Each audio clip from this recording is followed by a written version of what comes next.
commissioner to the podium with the Carolinas. Oh, Lord. It's Jaycee on. It ain't a trade. Somebody said, Let's go. My son broke the news. Yes, click on my video. Click on it. My son broke the news. I broke the news. I'm going to do an interview with him. We getting all Jaycee Horn jerseys in this household. Everybody's getting Horn jerseys. That's right, baby. We represent Jaycee Horn, baby. We got a dog in corner. Ah! Let's go. He knew he was coming too. Hey, go get the picture. Go get the picture real quick. We got his autograph. Let's go. Game cop. That's a dog there. That's a dog there.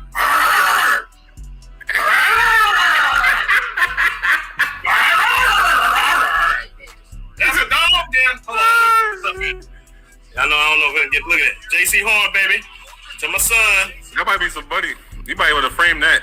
Oh, I wouldn't keep that in the kid's hands. That was No, it's not in his hands. It's in the responsible one's hand, my wife. You see it ain't in my hands. He said he either going to the Panthers or he going to the Cowboys. Hey.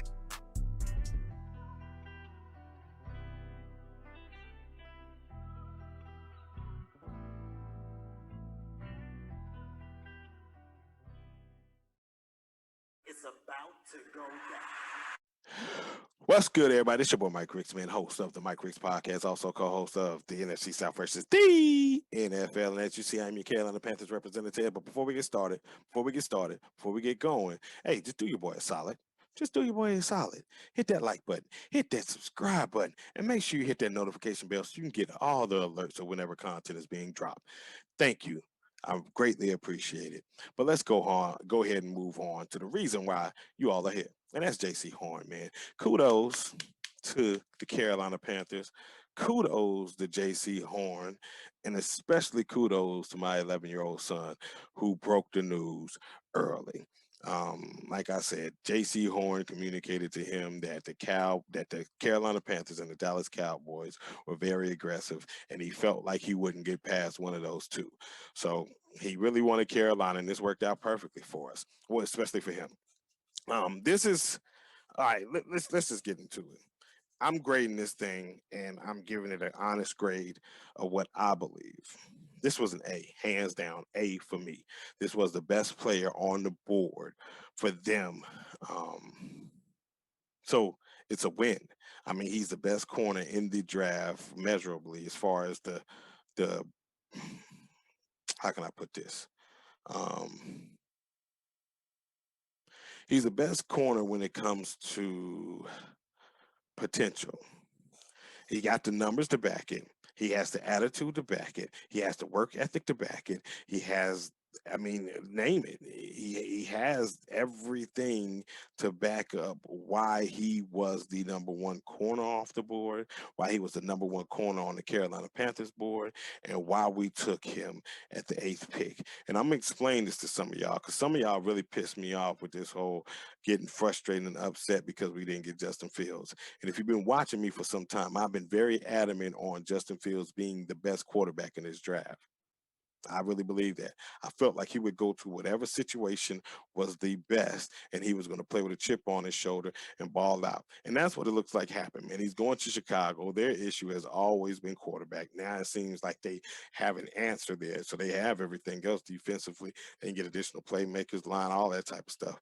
They're going to be good now that they have somebody that they can actually win games with and not just manage and try to survive games with. So kudos there. But this is not about Justin Fields. This is about Jaycee Horn, who deserves this time. Jaycee Horn. Let me just pull this up real quick, and I'm gonna talk about it. Then I'm gonna get into why we did it, and I'm also gonna explain. Well, let's just get into it. All right. So if you take a look at his numbers, right? It's the Panthers board. This is the relative athletic score. This is nuts, man. A 9.99. This guy off the charts. Elite. Speed. Great. Look at this, man. He ran a 4.440, which I believe ran a 4.3 something. He could run that. Look, he did his height You know, he's over 6 feet tall. He's about 6'1", 205. That's great, elite there. Bench 19 and 20, so he's strong. Look at the vertical. He's already tall and has a 41.5 vertical. And the broad jump, his measurables are out of this world. And I get it. People always want to talk about measurables, right? They want to talk about measurables and say, "Oh, they look what they can do in shorts." I like to see put on the game film. Let's see what he does in the game film. When you put on the game film, it's even better.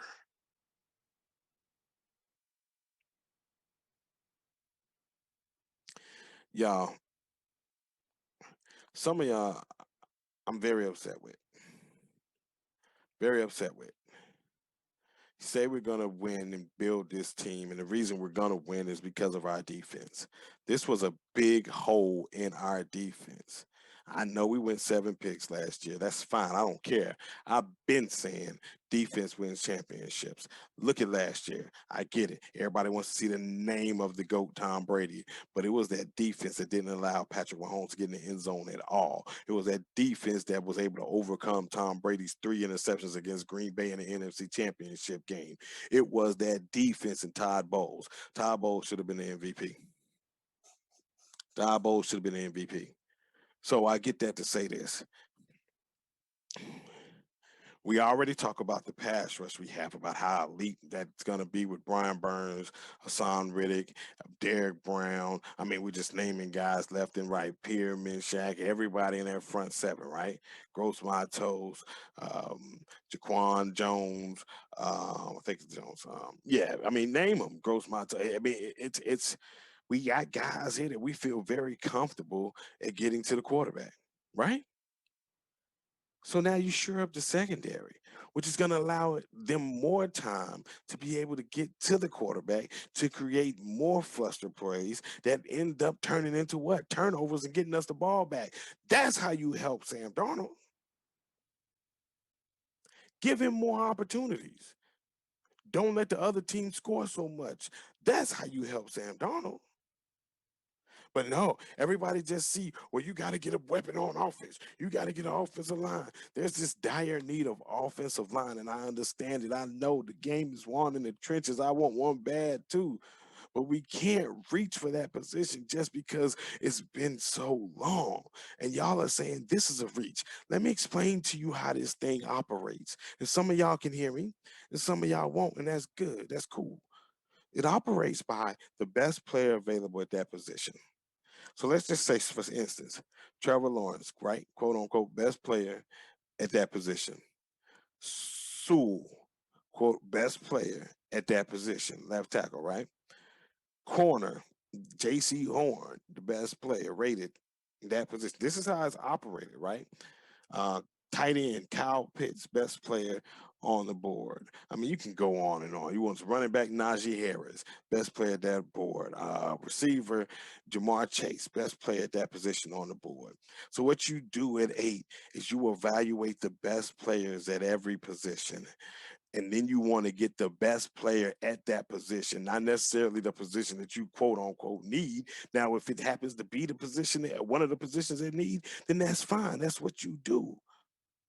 But you want to get the best player in the first round you can possibly get. And Justin Fields was not their best player, even though I'm not gonna lie and say he wasn't mine when it comes to quarterback, but he wasn't. And I'm okay with that. Sewell was gone, Chase was gone, Pitts were gone. Those were the only 3 that I guaranteed you run up there and you take before the corner. Only one. Because offensive line, I wasn't too big on Slater. And I've been telling y'all this, man. And obviously the Carolina Panthers weren't either, because they feel like you can get offensive line help today, day 2. And I promise you that's what's going to happen. In my mock draft, I always went corner and I doubled down with lineman in day 2. And I don't see why that's not going to happen here. It's smart. It's smart. And for y'all to think that he could be traded, well, we could have traded and got more picks, and we could have got Horn later on. It was such a reach. Oh, cry me a river. Whoa, cry me a river. Whoa, cry me a river. Oh. Look, man, it wasn't happening. I told y'all breaking news. He wasn't getting past 10 if we didn't take him. We took Horn. Guess who came right after? Surtain. Surtain. Guess who was coming after Surtain? Horn.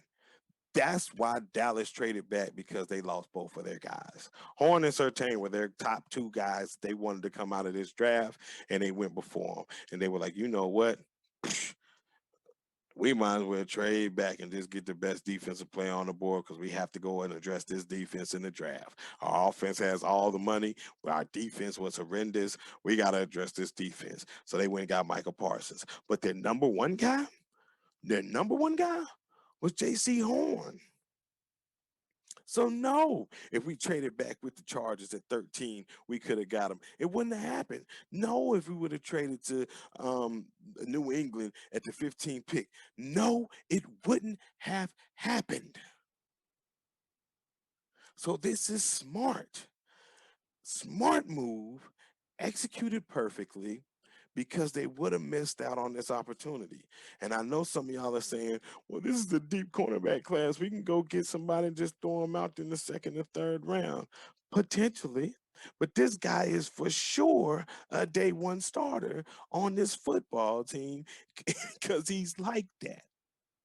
We got the best of the best. Him and Surtain, we got the best of the best. And I promise you, I like some guys later on in this round that haven't been drafted yet, actually better than your boy Slater. And I guarantee you the Carolina Panthers feel the same way, and that's why they didn't move the way y'all wanted them to move. Hello. Let me talk facts out here. Y'all don't like to hear facts. Y'all like to hear entertainment. Y'all don't like to hear facts, though. Let's talk about that for a minute. Another thing.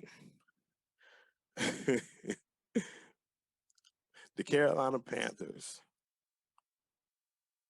I believe, are going to trade back this round. Watch what I say, or today for sure. Watch what I say. There's a lot of guys, and I've been strong on this too. In this second, third, pushing close to top of the fourth round, that are NFL starting caliber players. Also, great depth players, but NFL starting caliber players. So if you can come out of this stretch with 3 picks versus 2, that's big. And I think that's something we can do, because I think we can get 2 offensive linemen and a safety through this stretch, or a tight end and whatever. I don't know. I'm not going for the tight end route, but DJ threw it out there, so that's why I'm throwing it out there. But we can definitely get 3 picks out of this, and I believe 2 offensive linemen are going to be that. And that's how you secure your line. You want to talk about the Super Bowl champs? You want to talk about them? No, I know y'all want to talk about Tampa. Donovan Smith, second round. Ali Marpet, second round. Ryan Jensen, I forgot, second, third round, something like that, but they didn't draft him. He was a free agent. Kappa, fourth round. Yeah, that's right. Warps is their first round draft pick. Well, we have a second rounder in Taylor Moton. We have a first rounder, and y'all don't want to give him credit. And Cam Irving, who actually was an All-American left tackle for Jameis Winston when they won the national championship. They moved him to center because he's just that versatile. So we got him on the books. We still got Trent Scott. We still got Dennis Daly. We still got Greg Little. That's depth there at that position. Somebody has to pan out. And when are we going to hold our coaches responsible for making sure that these guys develop into what we thought they were going to be? I mean, let's not just give them a pass. They need to develop. So what's wrong with just maybe developing somebody on the roster? I still believe you get a great hit here in the second round, though. Second, third round, you get great hits, great value, starting caliber players on the offensive line in these rounds here.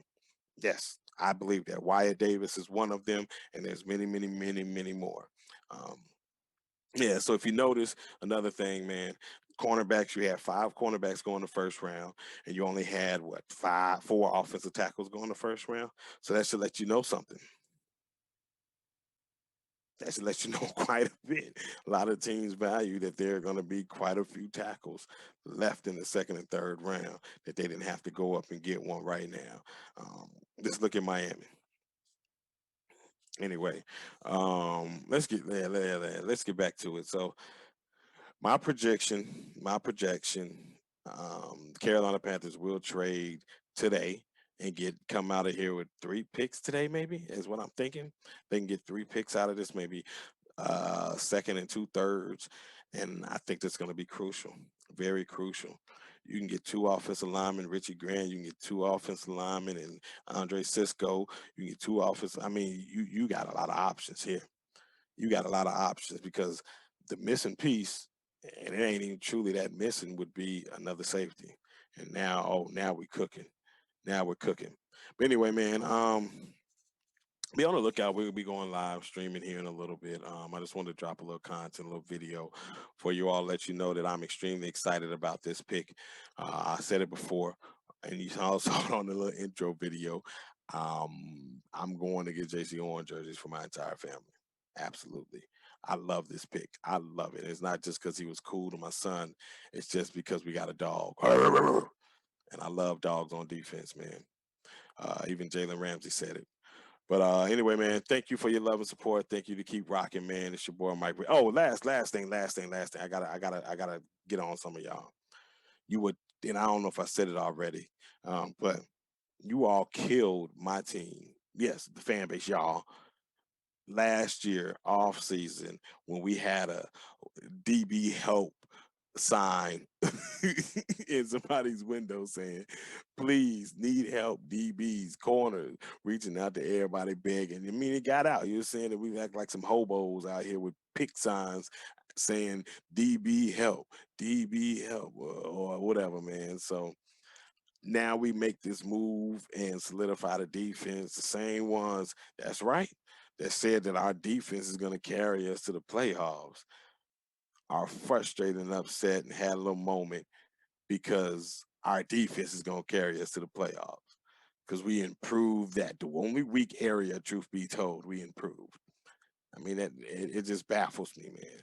It baffles me. You can't please everybody. You ain't gonna satisfy everybody, so you must do what you want. Scott Fitterer, I'm proud of you. You've been a breath of fresh air to me. You're doing everything that I want.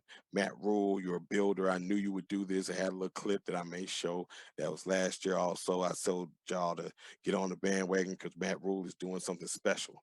He is building something special, and it's showing. It's coming to fruition. Grateful. Anyway, thank you for the love and support. It's your boy Mike Ricks. Keep pounding. Stay tuned for the live stream, and I'm out.